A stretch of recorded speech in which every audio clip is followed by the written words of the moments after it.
Asian high school class 8। मैं आज आपको सिविक्स का फर्स्ट लेसन भारतीय संविधान के बारे में पढ़ाऊंगी कि भारतीय संविधान होता क्या है। ये आपका फर्स्ट चैप्टर है सिविक्स का, भारतीय संविधान। सबसे पहले हम देखेंगे कि संविधान होता क्या है। संविधान होता है कि जब भी कोई समाज होता है उसमें कुछ नियम और वो बनाने के लिए, अधिकार बनाने के लिए समुदाय, अलग अलग समुदाय के लोग रहते हैं, उनको एक सहमति प्रकट करने के लिए एक संविधान लगाया जाता है। जैसे एक ये देखा जाए तो ये एक तरह का ये एक दस्तावेज होता है जिसमें हमारे देश के सरकार के अधिकार और कर्तव्य होते हैं कि नागरिकों को क्या हमारी सरकार ने कर्तव्य दिए, क्या अधिकार दिए हैं। जैसे हमें अधिकार है कि कहीं भी हम घूम फिर सकते हैं, समानता का अधिकार, तो हमारे कुछ कर्तव्य भी बनते हैं कि हमारे कर्तव्य बनते हैं कि हम ऐसे नहीं है कि रोड पर किसी भी जगह जैसे चलते जाएं, वहां हमें नियमों का पालन करना पड़ता है। वो हमारे सारे नियम होते हैं, तो वो हमारे सारे कर्तव्य बन जाते हैं। तो इसी प्रकार भारतीय संविधान यानी कि किसी भी देश का संविधान क्या होता है कि किसी भी एक दस्तावेज, जब भारत आजाद हुआ था तो उस दस्तावेज को कुछ नागरिकों ने उसमें नियम और अधिकार लागू किए गए थे जिसको संविधान कहा जाता है। जैसे कि एक एग्जांपल देती हूँ, जैसे कि कोई खेल है, मान लीजिए फुटबॉल खेल है या कोई भी खेल है, उसमें खिलाड़ी के लिए कुछ नियम बनाए जाते हैं कि किस तरह से बॉल को फेंका जाएगा और लिया जाएगा। उसी प्रकार एक दस्तावेज होता है जिसको हमने संविधान का लिखित दस्तावेज होते हैं जिनको हम संविधान का नाम देते हैं। जब हमारा देश 15 अगस्त 1947 को आजाद हुआ तो हमारे जो देश के जो वो थे अध्यक्ष थे, भीमराव अंबेडकर जी संविधान के अध्यक्ष माने जाते हैं, और कुछ व्यक्तियों ने मिलकर इस संविधान को लागू किया गया था जिसमें उन्होंने कुछ नियमों को और डाला था जिसको एक दस्तावेज का नाम दिया गया था, उसको कहते हैं भारतीय संविधान। इस भारतीय संविधान में हमारे नागरिकों के कर्तव्य और अधिकारों को दिया गया है जिसके अनुसार हमारे देश के कानून चलते हैं। इस प्रकार से ये होता है आपका संविधान। अब हमें संविधान की जरूरत क्यों पड़ती है? किसी भी दुनिया में ज्यादातर सभी जो देश है उनका जो संविधान है वो संविधान कैसा है? लिखित संविधान है। लिखित संविधान है क्योंकि सभी देशों में लोकतंत्र शासन है। लोकतंत्र शासन में जनता के द्वारा अपने प्रतिनिधि चुने जाते हैं और वो देश के शासन को चलाते हैं। और जो संविधान होता है उसमें जो नियम और अधिकार दिए गए होते हैं उस नियम और अधिकार के अनुसार ही कानून बनाया जाता है और उसको कहते हैं संविधान। हमारा संविधान 26 जनवरी 1950 को लागू किया गया था जिसको गणतंत्र दिवस के रूप में मनाया जाता है आज। और इसके जो अध्यक्ष है, संविधान के जो अध्यक्ष है वो बाबा भीमराव अंबेडकर जी हैं और इसको बनाने में 299 लोगों ने अपना अलग अलग योगदान दिया था।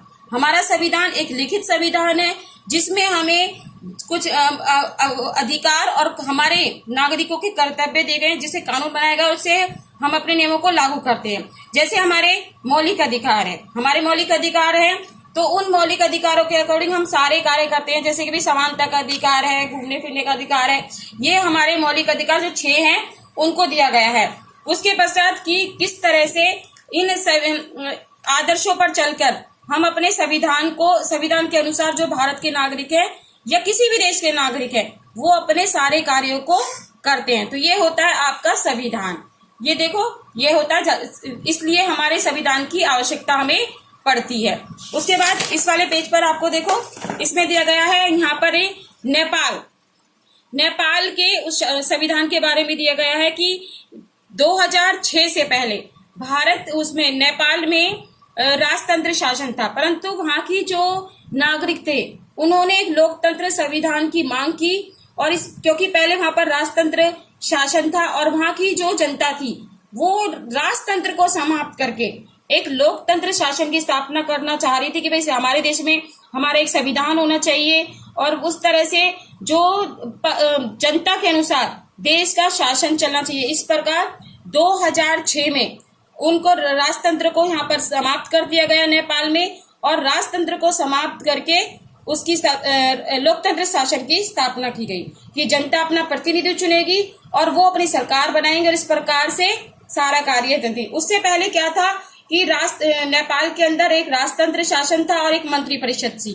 उस मंत्री परिषद के अनुसार ही सारे कार्य होते थे, परंतु उस व्यवस्था को बाद में हटा दिया गया और लोकतंत्र शासन स्थापित किया गया। जैसे इसमें एक एग्जाम्पल्स को देखकर बताया गया है कि किस तरह से एक लोकतांत्रिक शासन और राजतंत्र शासन क्या होता है। इसमें एक ये बच्चा है जो एक मॉनिटर है क्लास का। इनकी टीचर्स इससे कहकर जाती हैं कि भाई कुछ समय के लिए क्लास को संभालना है, परंतु ये यहाँ पर अपने एक राजतंत्र की तरह शासन स्थापित करना चाहता है। जिस बच्चे ने कोई गलत कार्य नहीं किया है, परंतु टीचर्स के आने के बाद वो उस बच्चे की ये बताता है कि इस बच्चे ने मेरा कहा नहीं माना है, तो टीचर उसको वहां पर दंड देती है। तो इस प्रकार देखा जाए तो इस शासन को क्या माना जाएगा, एक राजतंत्र माना जाएगा। परंतु अब क्या है, अब हमारा लोकतंत्र शासन है कि नागरिकों को अपना पूरा अधिकार है कि वो अपने उसके बारे में, अधिकारों के बारे में अदालत में, न्यायालय में, सारे में उसकी सुनवाई होगी। अब जैसे इस लेसन में एक ओम प्रकाश वाल्मीकि जी जो लेखक हुए हैं, उन्होंने अपने बारे में बताया कि वो एक दलित परिवार यानी कि नीचे वर्ग के जो लोग होते हैं उनमें से था। तो उनके साथ किस तरह से भेदभाव किया जाता था, उनके साथ उनकी कक्षा में उनके साथ भेदभाव किया जाता था, उनको क्लास से बाहर बैठा दिया जाता था और उनके जाति के अनुसार उनसे कार्य किया जाता है, सफाई करने के लिए रहता है। परंतु हमारे मौलिक अधिकार के अकॉर्डिंग ये सब लोकतंत्र शासन में ये नहीं होता। तो उन्होंने इसमें एक एग्जाम्पल ओम प्रकाश जी ने दिया है कि वो दलित वर्ग, परंतु लोकतंत्र शासन में क्या है, लोकतंत्र शासन में ये है कि सभी व्यक्ति समान है, किसी भी व्यक्ति के साथ असमानता का व्यवहार नहीं किया जाएगा, क्योंकि लोकतंत्र शासन में सभी व्यक्ति समान है, चाहे वो किसी भी जाति, लिंग और भेदभाव से है। तो इसलिए यहाँ पर ये ओम प्रकाश जी ने अपना उदाहरण दिया था कि किस तरह से क्लास से बाहर बैठा दिए जाते थे, उनके साथ बुरा व्यवहार दिया जाता था। आज इतना ही करेंगे, इतना मेरे लेसन में। बाकी क्लास आपकी नेक्स्ट क्लास जब लगेगी, जब होगा, उसके बाद आप यहाँ पर देखिए, ये उस दिन मैंने भूगोल का आपको, जब आपकी पहली क्लास थी तो मैंने ये लेसन आपको पढ़ाया था, आपकी ज्योग्राफी का संसाधन, ये वाला लेसन, संसाधन वाला लेसन मैंने काफी सारे बच्चों को ये करा दिया था। जिन बच्चों ने नहीं किया है वो बच्चे, आज मैं दोबारा से होमवर्क भेजूंगी, आप वो बच्चे दोबारा से ये लेसन करेंगे। ये संसाधन वाला लेसन मैंने उस दिन समझाया भी था, ये आपके क्वेश्चन आंसर है, ये मैंने सभी करा दिए थे। पृथ्वी पर संसाधन असमान रूप से क्यों है, संसाधन संरक्षण क्या है, मानव संसाधन महत्वपूर्ण क्यों है, सतत पोषणीय विकास क्या है, ये क्वेश्चंस मैं करा चुकी हूँ। जिन बच्चों ने नहीं किए हैं वो बच्चे दोबारा से ये क्वेश्चंस करेंगे, वो बच्चे करेंगे, परंतु जिन्होंने कर लिए हैं वो बच्चे दोबारा नहीं करेंगे, क्योंकि पहली क्लास में बहुत कम बच्चे आए थे। Thank you.